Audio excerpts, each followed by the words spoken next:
done a really cool line or been at the top where you're like super scared, thousands of emotions, like memorizing the line, super focused, adrenaline riding. Holy shit, get to the bottom. Oh my God, when do I get to do that again? I was like, oh, this is good. This is good shit. Like right here, this is me being like, you know, knocked off my mini pedestal that I had myself on. Think everything that you thought you knew, like put it to bed, start new, be eager, and like arrive there with an open mind. I have to say, I feel very lucky to have sat down with this beautiful lady who just absolutely crushes it on a snowboard. She has had a dominating career over the last decade, even more than a decade now in snowboarding.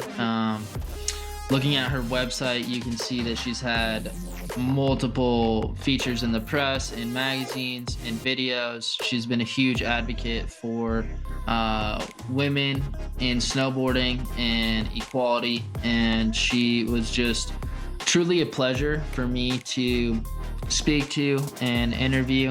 And I will let the interview do the talking. So without further ado, Miss Robin Van Gyn.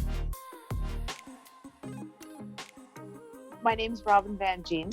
I'm a Canadian, born and bred from Vancouver Island, BC. Victoria, actually. I live in Whistler. Have lived here for a long time. How did I get into snowboarding? I don't know. You just started snowboarding. I skied though. I did ski for about 5 or 6 years when I was little.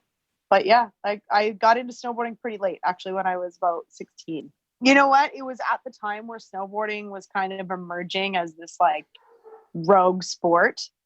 And I don't even know what it was about it. I was just so obsessed.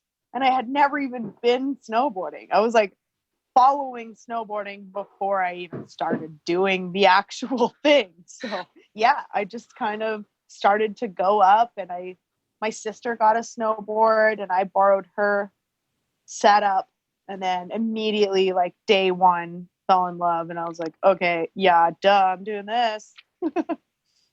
So yeah. New challenge, you know, it's like that kind of new challenge, like you've never done it before, and it's super exciting. And I don't know, I just fell in love with it. It was great. That's awesome. Was there anything particular, like when you finally got out on a snowboard, that attracted you more than skiing, or just like, you know, being a rebel, being different? Because I mean, yeah, that had to have been 16. You were born in 82, right? I was born in 82. Oh, yeah, like 98. So that's right when it was like becoming, you know, becoming a thing. It was just becoming a thing, and it felt like it was kind of like I was kind of into skateboarding, you know. I was like, oh, that's such a cool, like, I guess it's rebellious, but it's more like it just looked like fun. Yeah. You know, like when you watched people snowboard, it was kind of like, it was really cool at the time, for sure. And I was definitely in my like what's cool years. I don't want to be that person who's like, yeah, I just like did it because, you know, it was not because it was cool. I definitely did it because it was cool. You know, like, and looking at it, it was just something different. I had never really seen people do that. The whole like board sport phenomenon was just like exploding. We had like Tony Hawk and Tara Takitis and like all these people, and it was just like this new youthful way that of like a new kind of like, I don't know what you call it, like an underground, and it was like rising and gaining momentum, and I just wanted to be a part of it, you know. And I actually like fully knew like right away when I started snowboarding, this is what I was going to do.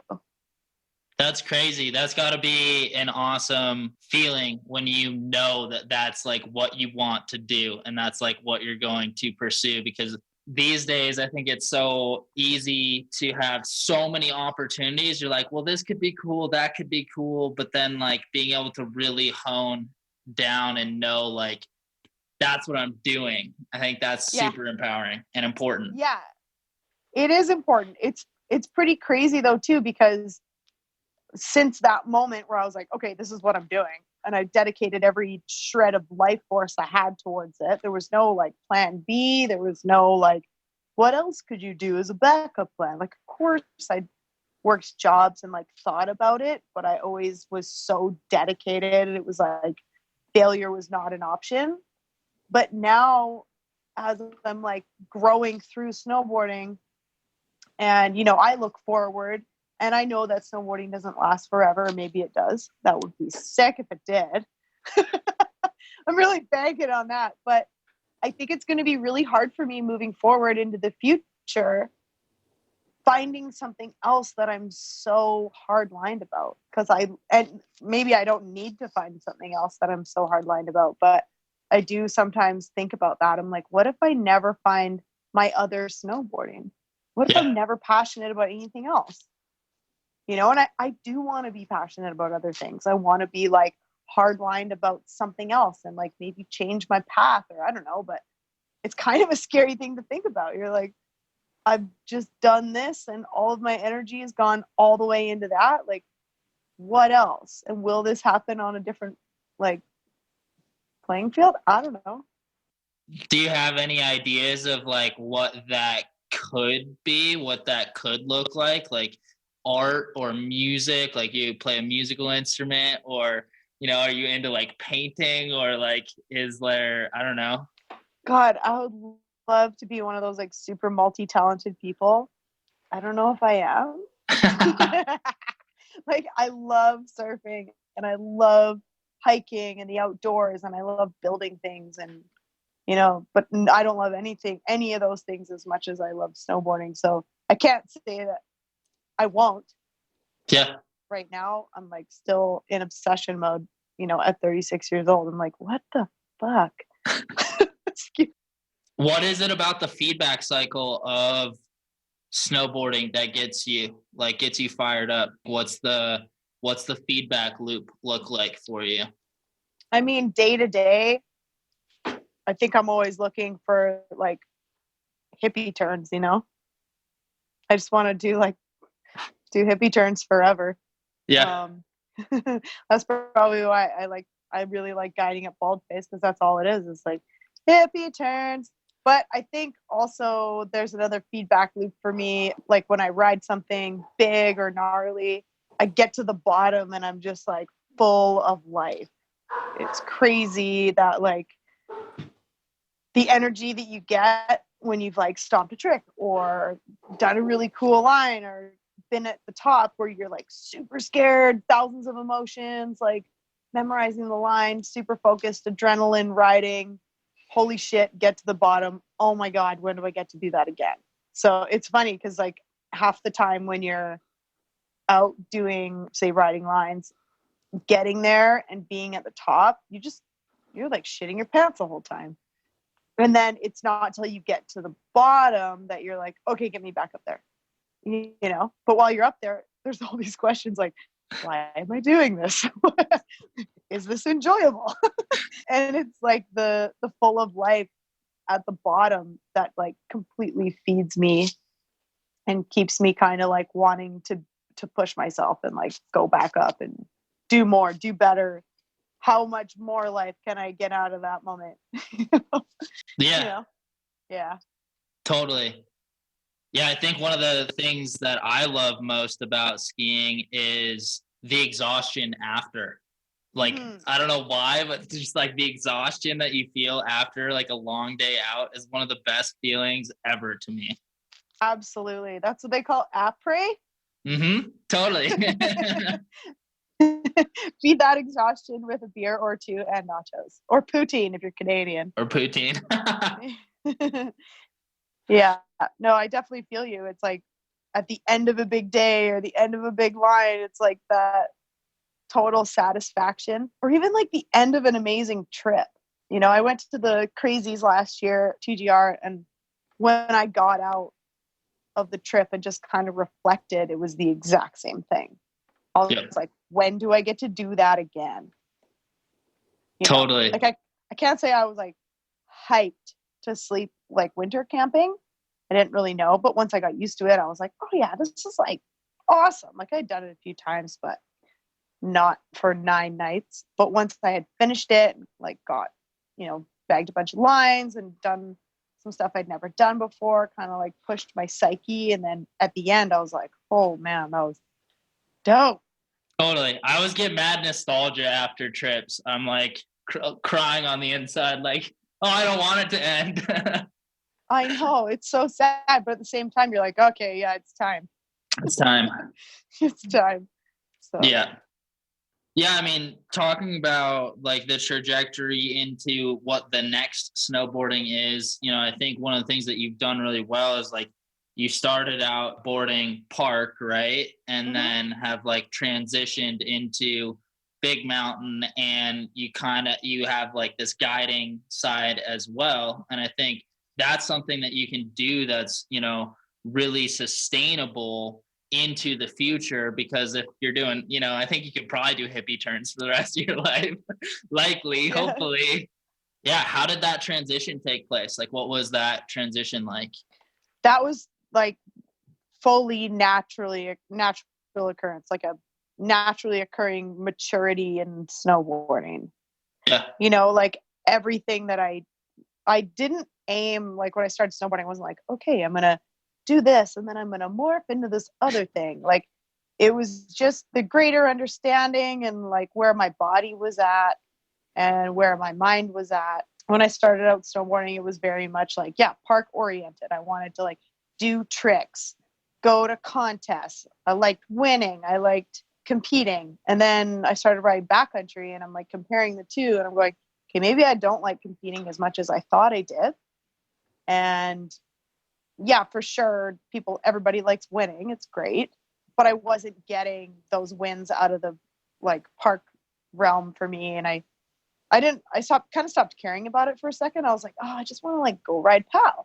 And it's like this innate thing where you're like, oh, okay, I've discovered how to do POW turns, which is the natural evolution of a snowboarder. I don't think any snowboarder starts out doing POW turns, and then once you like get that moment where you're like actually like going down this beautiful mountain, feeling the like like that sound, and getting like face shots and being more like connected to the mountain itself and being connected to like what's around you, it kind of changes your perspective. And that happened for me pretty early, actually. I rode park for maybe 5 or 6 years. I still do, like from time to time. So I can't say that I don't ride the park, but it's like 1 or 2 days a year kind of thing.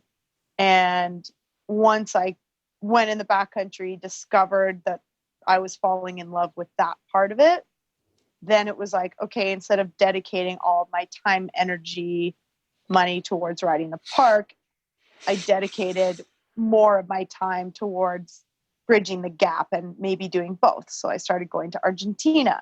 And that was just, I wanted to go there. I wanted to ride POW. Of course, I lived in British Columbia, so I got to do a little bit of that. But going down there was more of a commitment to that style of riding.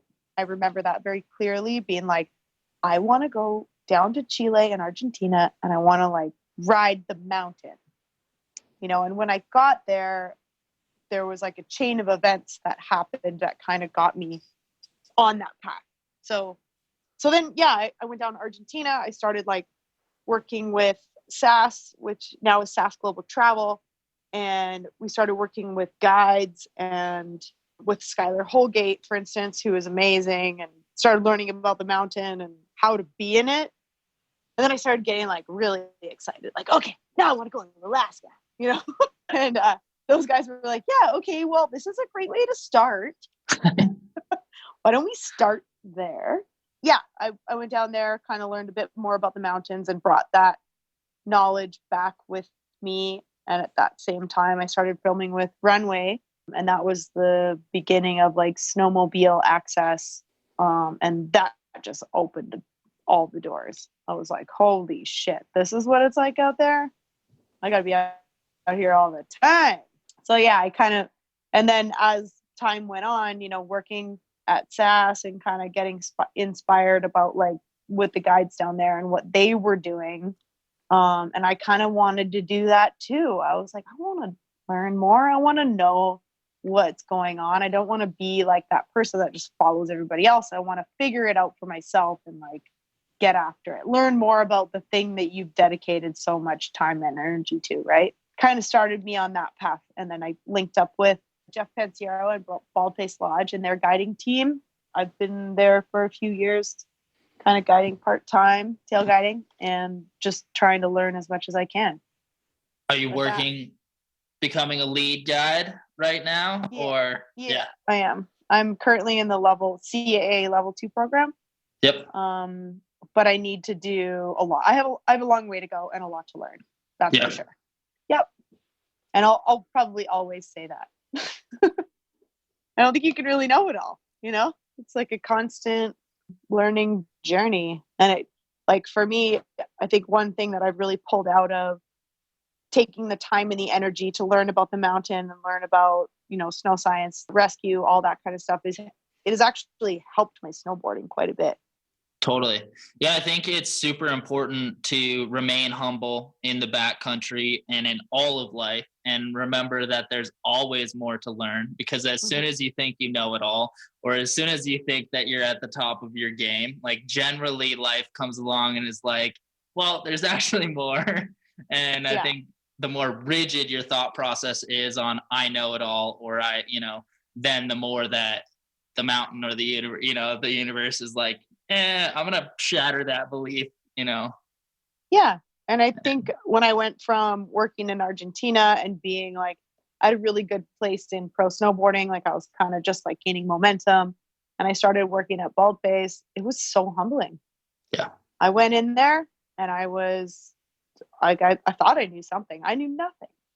I was like, oh, this is good. This is good shit. Like right here, this is me like being like, knocked off my mini pedestal that I had myself on, like go backtrack, go back to the beginning, like think everything that you thought you knew, like put it to bed, start new, be eager, and like arrive there with an open mind. And that's always something that I think about every year when I go back there or I'm starting a new course. I'm like, don't go into the course like with all this knowledge at your back. Bring it with you, but don't like throw it anywhere, be there and present and open to like new things, learning other people's opinions, other people's perspectives on it, and remember that, you don't know anything. Or maybe you do know something, but like there's always more to learn. So yeah, totally. I love that. I think that it's super easy for people to just get so stuck in their own opinion of things and reject other people's opinions, because I think it's like a fear-based reaction. Like we want to like sit solidly on our knowledge, and it's, I think it's super important, especially in a sport where you are dealing with life and death situations on a constant basis, that you allow other people's opinions to land without deflection. Yeah. And I also like am pretty honest with people like about my level of knowledge. And that I remember being in Alaska and one of the guides up there being like, you should come work with us next season, you could guide here. And I was like, no chance. There's no chance that I know enough to guide anybody in these mountains, like straight up. I'm like, no. Like I have so much more work to do. And I think that's it's a good way to be. I'm not saying that my way is the best way. I'm just saying that like being honest about where you're at instead of playing it up and like acting like a hotshot. It's a way better, honest approach. Yeah, definitely. I think it's better to exceed your expectations of yourself than it is to underperform the expectations of yourself. Exactly. And I wouldn't want anybody to kind of rely on me for that kind of guidance at this point either. Yeah. Like maybe I'm just being a little bit not scared, but careful. But I think I'd rather be careful than put anybody in a situation that there was a lot of question marks, Yeah, totally. Yeah. And I think, yeah, there's so many variables that go into taking someone into the backcountry and, being ultimately responsible for other people's lives. I think, having the wherewithal to understand that it's not about ego. It's about, traveling safely and doing things the right way. And I think eventually I would like to get there where I can work with media groups and work with, whoever, different operations, and kind of like be that liaison. There's a whole piece around like experiential learning too, and that's where I may sit somewhere else in a guiding team is the experience that I've had. Yeah. And I don't want to say that that's like any accolade whatsoever, but it is a really good thing to have, and I can say that. I can say, hey, that, like, I might not be the most certified person in the room, but I have a lot of experience in different kinds of terrain and working with different people. And I think that's going to be one of my strong points. I'm like stoked on that. Yeah, totally. I think also you've been able to work with a bunch of really amazing people in the sport and been able to go on trips with people, like Travis Rice. And I think like when you're around other people, I got to ski with Ian McIntosh, Hugo Harrison out in Chile, and being able to be around those guys, you just kind of watch how they look at lines, how they pick things off, how they approach certain rollovers, just all these little things. And you, if you're paying attention, you glean these little things from them. And I think those things are really important as well. Sometimes you get athletes who are more experienced and have a more intuitive knowledge than, say, the guide themselves. But for me, I would like to come to the table with both of those things. And until I'm there, I guess it's just a higher standard of like what I want to do. But that's how I want to be in that realm. I would like to have the athlete experiential knowledge and the guide like certifications and like the time in the backcountry. Like, and people forget that it's not just like going and getting all your certs. It's actual, like, it's living it almost every day. Like going, like a pilot has a checklist, they're like, before I fly, I do all of these things, and that's the same with guides. They like wake up, they do all of this checklist of like the weather, the Abbey report, like what's our problem, how much did it snow, like all that kind of stuff. And there's so much more that goes into it, but you have to be so routine about it. And I think that's where I have a lot of work to do, because I don't live it every single day. Because sometimes I'm waking up and I'm just like, I got to get myself to the zone, film crew. I'm thinking about a lot of other things, and I'm not particularly in that mode and living it every day quite yet. Totally. I think it's also, it's one of those things that takes up a lot of mental bandwidth to pay attention to everything. And so, you're like thinking about lines that you want to hit in the zone and trying to, it's almost like you only have a certain amount of bandwidth, and where do you put that energy and effort, and, finding that happy balance of being able to do it all. But I think that takes time and conditioning to create those patterns. And like you said, going out with someone like Ian Mack or Travis Rice, those guys, they guide themselves with the experience and knowledge that they have so far, and it's intuitive. They're not thinking about the problem necessarily. They're just putting all the things together with like subconsciously. They're just consciously and subconsciously. They're carrying a lot with them into their decision making, and like watching them pick apart the mountain. It's something special. It's like a lot of us could learn from people who are as experienced as those guys. There's girls out there like that too. Yeah, totally. Michelle Parker, she's like one of those. Yeah. Totally. Yeah. She's awesome. I got to interview her a year and a half ago in Gunnison, and she's definitely a wealth of knowledge and super resilient and super humble. Yes. All of the things. All of the things, for sure. Yeah. Speaking of those people who have gone before us, is there anything specific that you've learned from who and what are some of the things that you've learned from people or that have gone before you that you still take with you today? I think from each different film crew, there's different things that I've taken away. And I used to film a lot with women. And the thing that I took away from that the most is the camaraderie piece and how we like support each other. And if you're not having fun and on a supportive crew, it's just not going to work for you. At least it's not going to work for me. Yeah. And I actually really miss riding with my like full moon crew. We just, we all worked pretty well together. We inspired and like supported each other, and we cried, we laughed. It was all the things, there's like a serious roller coaster. And I always carry that with me. And I always remember like when I fall down and nobody laughs, I picture them like laughing with me. And I'm like, it's okay to fall. It's okay. Yeah.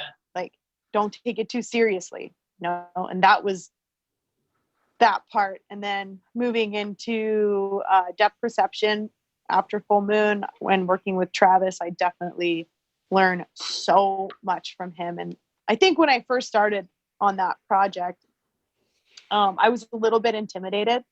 I had never really been on a full guys crew. Yeah. I kind of went from like all women's world to like all dudes world. And I didn't really know what to expect. And I don't think it could have been better. Like the people I was teamed up with were super supportive. One of them being Austin, my boyfriend. So that really helped. And he definitely helped me in times where I was like struggling with, say I wasn't landing, or I was comparing myself to him or Brian or Travis, which is like a hilarious thing to do, but it's inevitable when you're out like that, Yeah. And then biggest thing I got out of working with Travis is to use my voice and recognize your value. He was the person, he is the one person in snowboarding who I feel empowers me the most. When I've been out with him, it's always like, hey, Robin, what do you think?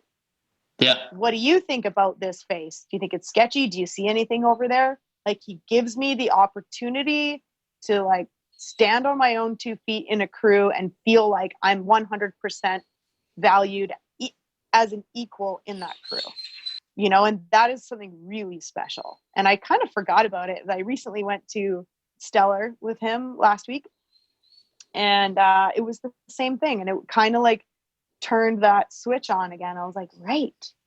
I feel like I have an opinion, even though I'm very opinionated. So, so I always have an opinion. But like when I speak, I feel like then I talk about faces, I'm respected. It's like, hey, like, yeah, this is you. And it's not always like that. There's been times where I've been like, hey, I think this, and it's like nobody's listening. And you're like, oh, okay, all right. Or, hey, I want to ride that. Yeah, maybe later. You're like, okay. But yeah, riding with him is definitely a bit of a game changer. He's like, hey, how do we get you the best footage you can get, without having to say that? He's like, what do you want to do? What do you think? What's your opinion?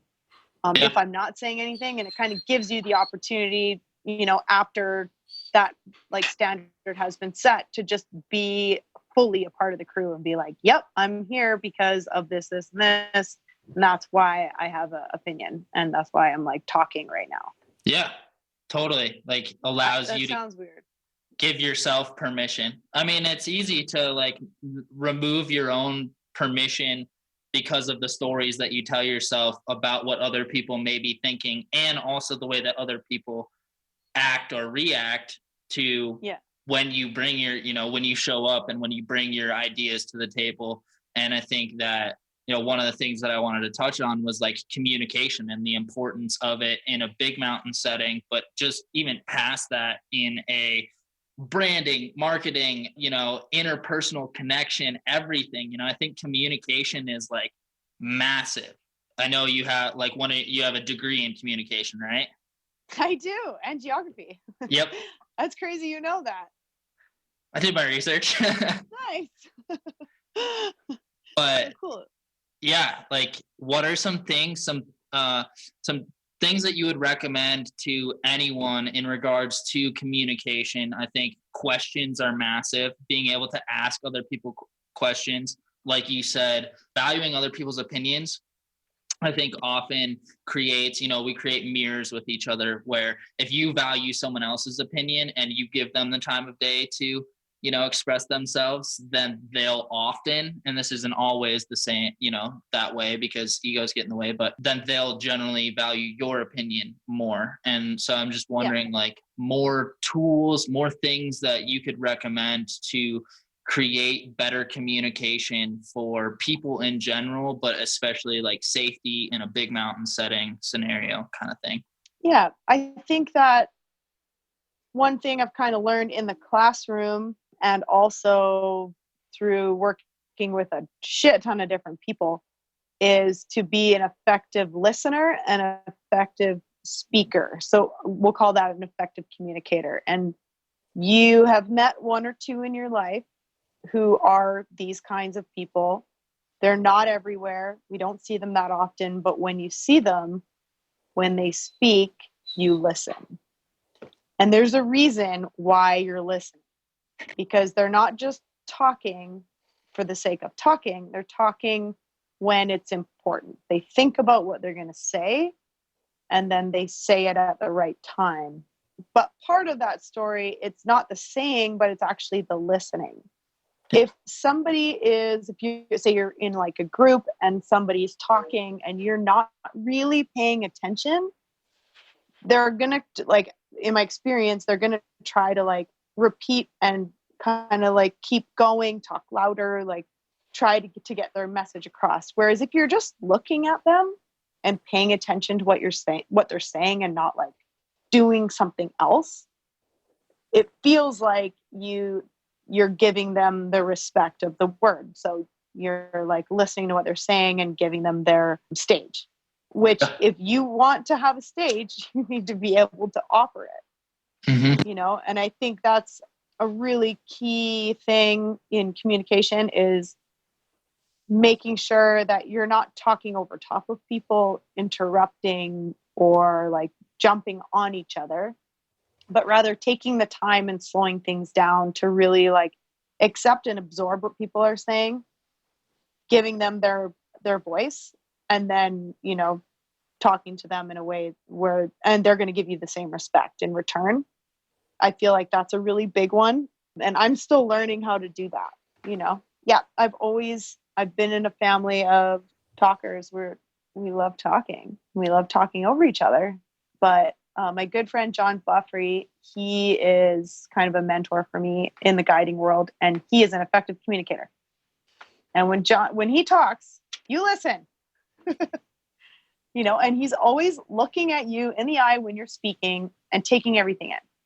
And I think that is like one of the biggest lessons or things that I'm trying to work on, is to really communicate effectively with people, because there is no other way. Like, you're not really effective unless you're all on the same page and we have like a mutual respect.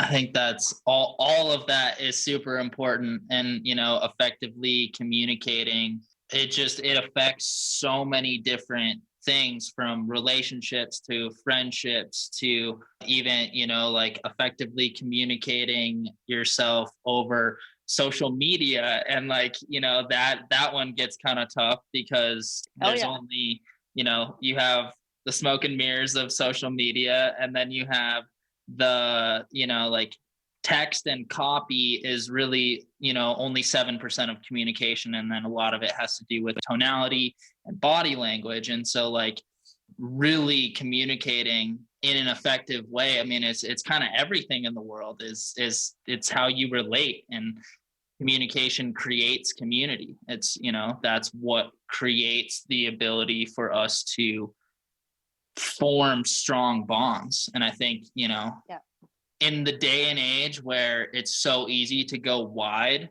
it's so important for us to go deep on the communication and on the relationships that we create. Absolutely. And I think like if you're that person who wants a voice but doesn't have it, I think it's really important for everything that you're thinking inside, like to make it known. I think that a lot of people just like don't say anything because they don't feel like it's their place, but know that you're there for a reason and you're in that group, you're talking on that subject for a reason, and you do have a voice, and it's important for us, everybody else, to listen to it, even if they're not quite hearing you yet. It's a good place to start by just being involved. I think, the only effective way to be a leader is to understand how to serve others. And it's really, a paradigm in our culture that leaders expect respect without truly serving others. And I think it definitely can be attributed to like the patriarchy and like this whole being, quote unquote, strong masculine figure that, it becomes really one-sided. And so I think being International Women's Day, I think it's really important to talk about. I know that is something that a lot of women can feel is like, my voice doesn't matter, quote unquote. And I think that it's super important that everyone's voice matters, and everyone, you have, like we said, you have to be able to listen to be able to effectively communicate. But there's also, it's so easy to get trapped inside your own head, and wondering like any tips that you have for like overcoming those barriers of like anxiety or feeling like you're quote unquote not enough or not worthy of having a seat at the table. Like, is there any techniques or just, like repetitive action of doing it? Fine. It's hard because I can't tell somebody how to be confident, but it takes a long time. And at times I'm not even that confident. Like, sometimes in some spaces I'm totally confident. Other spaces I'm kind of like, yeah, maybe. I don't know. It's hard to give advice on what to do, but I think there's a way that we can start, and especially with social media. And I don't know if I'm getting a little bit off topic, but it's something that you said that kind of jumped out at me, is that, imagine you're in a group of people and you're talking about snowboarding or skiing or whatever. And everybody's like, yeah, I think there's an avalanche problem here, and it's just how it is. And at the end of it, you pipe in and go, wee, this is going to be super fun. Like, okay, awesome. I'm glad that you think it's a wee super fun. Everything's fine and dandy, but let's be real. Why don't you give me a real opinion? Yeah. And I think on the internet, especially social media, I struggle with a lot of, I guess, with the lack of realness. There's a lot of, I'm so grateful for this day. The sun is shining. Doesn't get much better than this. You're only taking photos of the good times, not the bad times. And I'm fully guilty. I'm like, want to put that out there straight away. But I really admire when people are able to just speak on a real, like from as a real voice, to be like, oh, like, fuck, I stubbed my toe and it's bleeding. This sucks. Or like, this food that I took a picture of actually isn't that good. It looks good, but it's not that good. You know what I mean? Yeah. Like, and I think I think we have a problem. It's a problem. Where everything, Instagram is smoke and mirrors.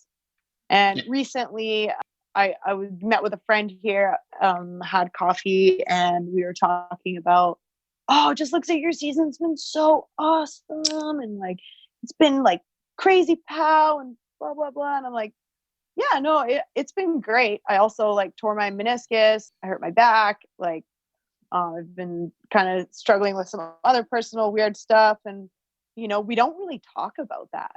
Why shouldn't we? You're not going to be in a guides meeting and talk about how good the snow is without talking about the real problem. So I'm trying to like incorporate that into my actual life and my public life, into maybe just being a little bit more real about the situation. Like, we glorify the backcountry. We're like, oh yeah, this is me doing this sick fine. And then what we don't see is the like 15 attempts, where you're like mentally battling, physically battling, like tomahawking down the mountain.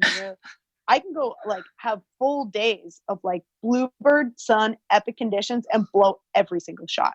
Like Yep. that's a reality. It's not just like the one shot you get in the movie that like looks epic. It's everything else.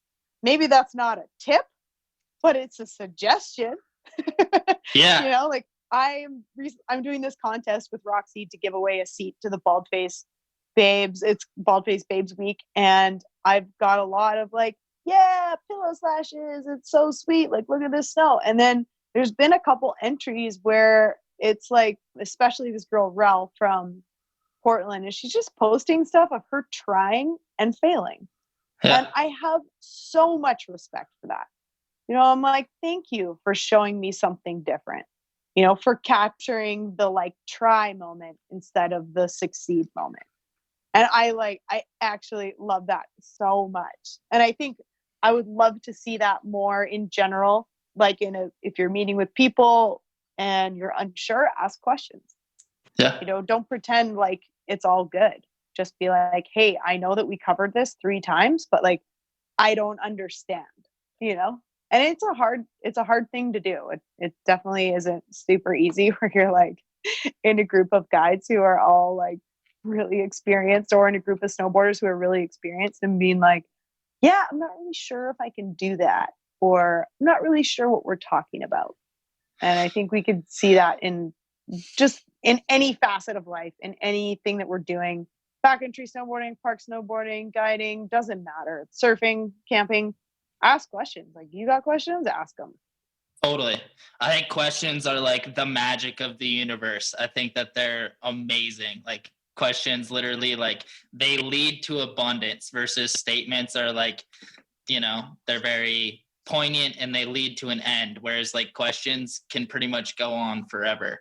Yeah, a quote that I took from a previous interview that you did that I really liked was, "It always looks like we're scoring, which when you chase snow is bound to happen, but social media is smoke and mirrors.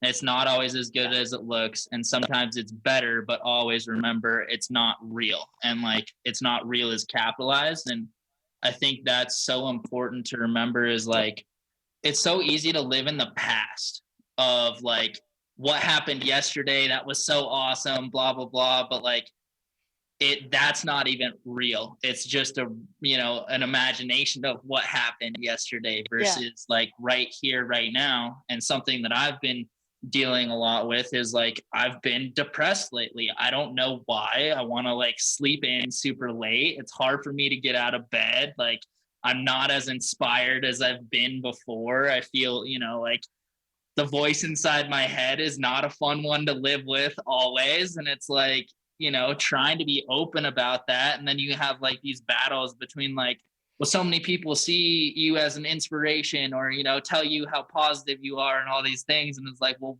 what now that I'm not, Yeah.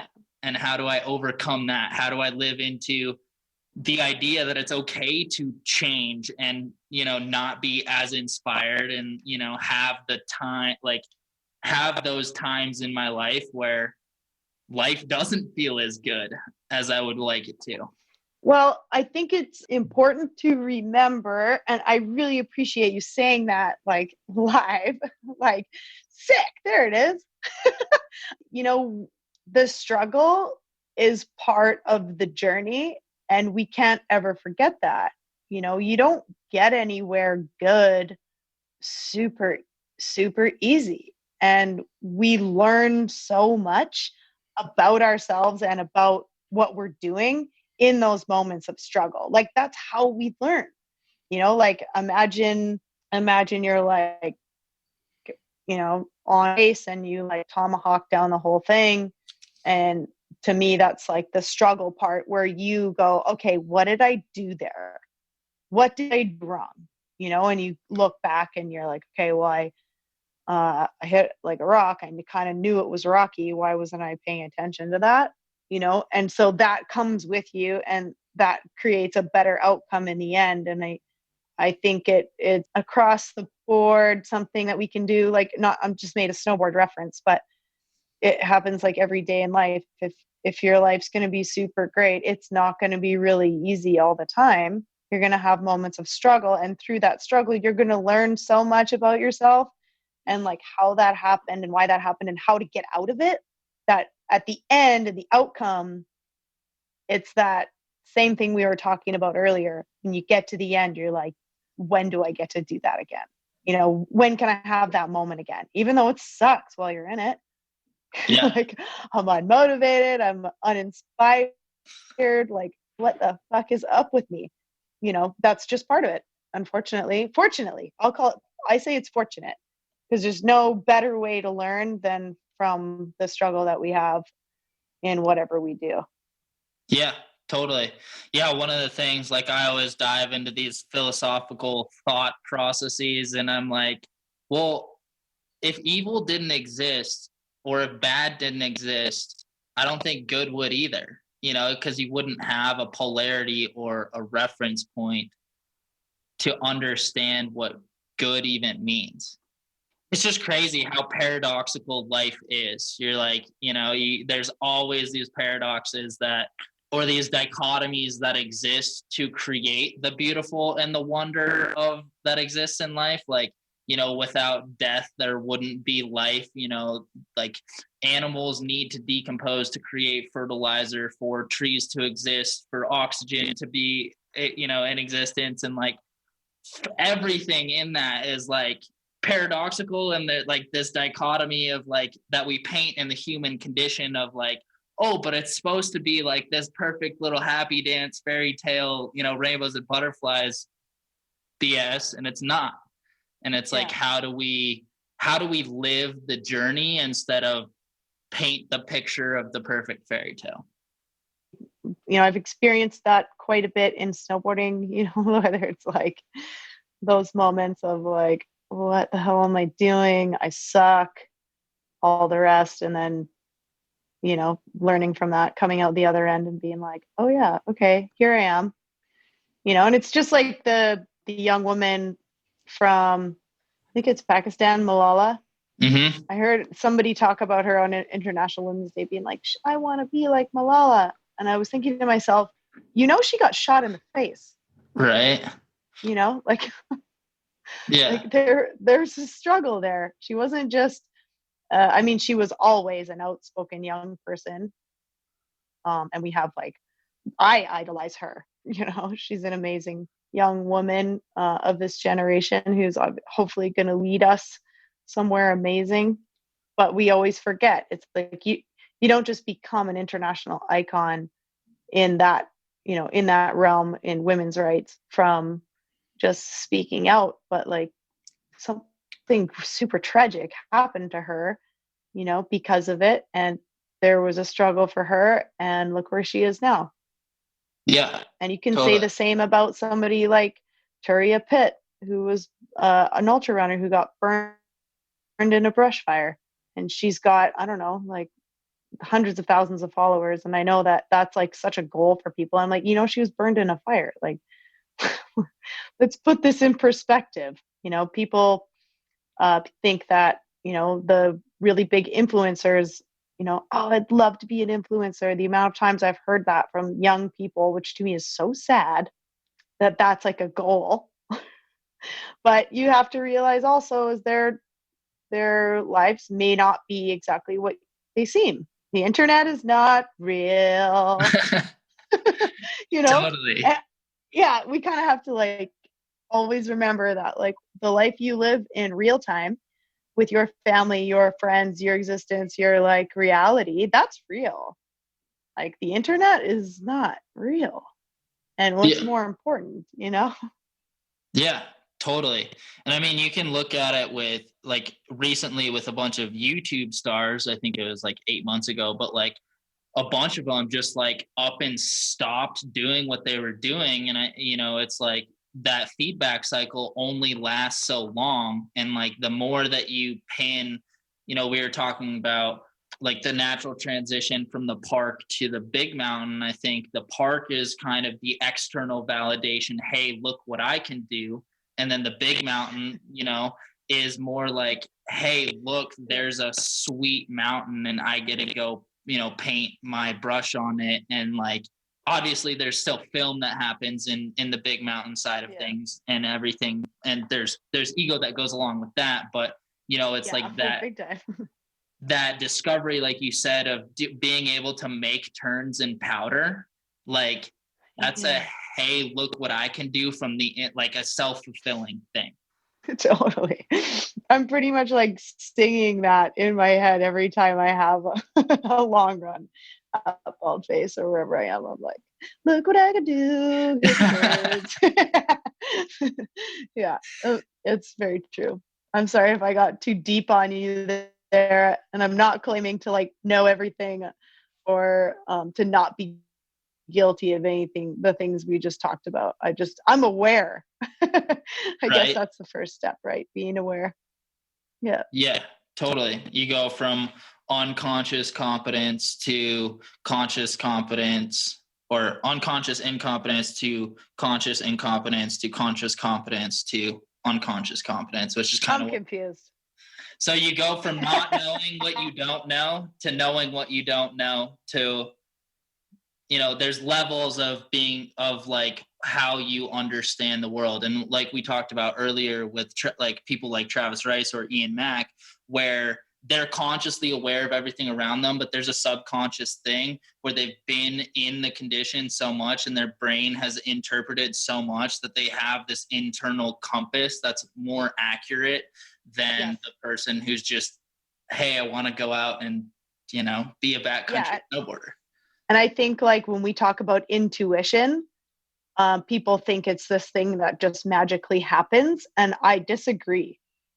I think like everybody's like, listen to your gut and listen to your intuition. But to me, intuition is a cumulative, experiential, learned thing. Yeah. So for instance, like you just said, it's like all these experiences you have through your life in whatever sport or whatever you do, all of those experiences compounded give you intuition around things to do with that sport. Do you know what I mean? Like they say, like, listen to your gut. Well, that's actually all the things that you've learned subconsciously, like in your brain, sounding an alarm, being like, oh yeah, like my intuition says.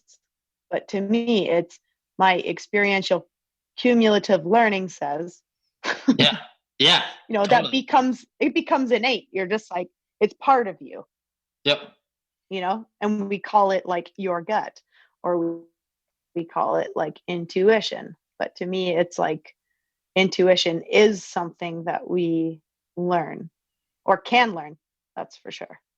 Yeah. Sometimes there's like a weird thing where you're like, something's up and you don't really know why, but I don't know if that's really a learned thing, but I think it's part of it. Maybe I'll rephrase and say it's a really big part of intuition. Yeah, totally. I love that definition of intuition. I was having a conversation recently about intuition, and I asked the question of someone whether intuition only happened when they were like in a specific setting, or if they've felt, because like there have been times where I've had intuition about bad things happening outside of like my sphere of like influence, where someone I knew got trapped in an avalanche and passed away, and like I was super nervous that whole day and I didn't know what it was about, and maybe I'm just attributing a feeling of anxiety to an external event and they may have no correlation whatsoever. But at the same time, it feels very correlated, and some, we create meaning in our life, but what is, like, is there intuition that exists where you have that funny feeling where you're like, is it, and it's not in your physical setting, and like how real is that? I think there is a realness to that. I mean, there's more conversations coming up around global consciousness, and I'm not going to go there. Don't worry. We can if you want. But my sisters are twins. Yeah. And throughout their lives, I've witnessed them finish each other's sentences and like know when the other one's in trouble. And that isn't something I can explain. It's actually just a total like telepathy style intuition that they have. And that's not something you can learn. That's just I don't know if it's a twin thing, but I actually think it could be more than just a twin thing, but more on the, I don't know, connectedness of thought and our universe. Oh God, here we go. I was like, don't get weird. Here it goes. Hey, just one more thing before you go. I wanted to say thank you so much for listening to today's episode. I hope that you really enjoyed it. A couple things that I would ask that you do if you enjoyed today's episode. Number one, go follow us on Instagram at The Athletic Stance Podcast. Number two, if you don't mind leaving a review, rating it, and subscribing, it always helps. It helps spread the word. It helps me know what you guys are enjoying or not. And if you don't mind leaving a comment on Instagram, letting me know what you're enjoying, what you're not enjoying, I will always take into consideration. And feel free to send me a message with recommendations on who you'd like to hear from, what you'd like to hear us talk about. And as always, thank you so much for listening, for your time, and we'll see you next time at the Athletic Stance Podcast.